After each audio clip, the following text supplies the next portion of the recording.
Hi, this is Josh Marshall from TPM Media. It's Wednesday, July 4th, 2007. I'd like first of all to extend a big happy 4th of July from all of the TPM team to you, our readers. We thank you for all the support you've given us for the last year, and we wish you a great 4th of July. You know, we're right here in the center of the heart of Manhattan. You see the Empire State Building right over my shoulder, which is now the tallest building in Manhattan since 9/11. And like 1,000 other places around the country, it's a great place to just stand and listen and think about the greatness of this country, the greatness of America, the ideals we've lived by, the wars that this country has fought, the people over a couple hundred years now that this country has given a chance to. Think about the good and the bad.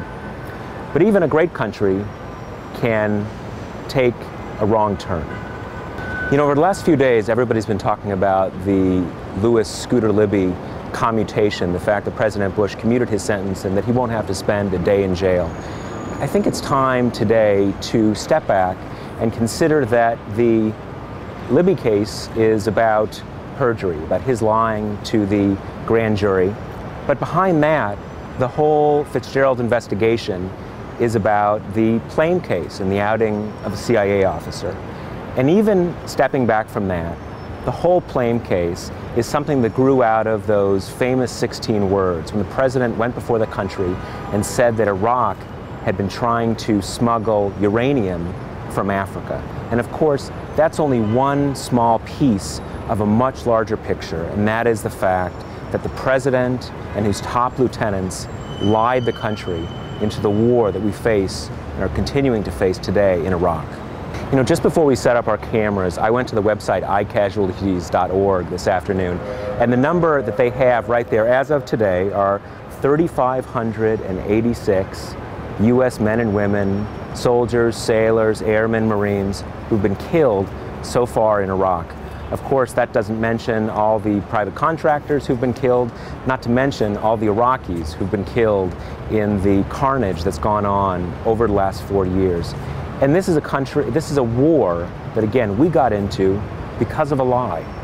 Now, I think over the last 4 years, what the administration has done is tried to slow that all down and focus in on 1,000 little points and questions to obscure that larger point. You know, some of you will remember the Rodney King trial, which must be 15 years ago now. And if you remember, there was that famous, infamous tape of Rodney King being beaten by those police officers. And when those police officers were acquitted the first time, one of the things that trial watchers thought was that what the defense team had done is they'd slowed the videotape down so much.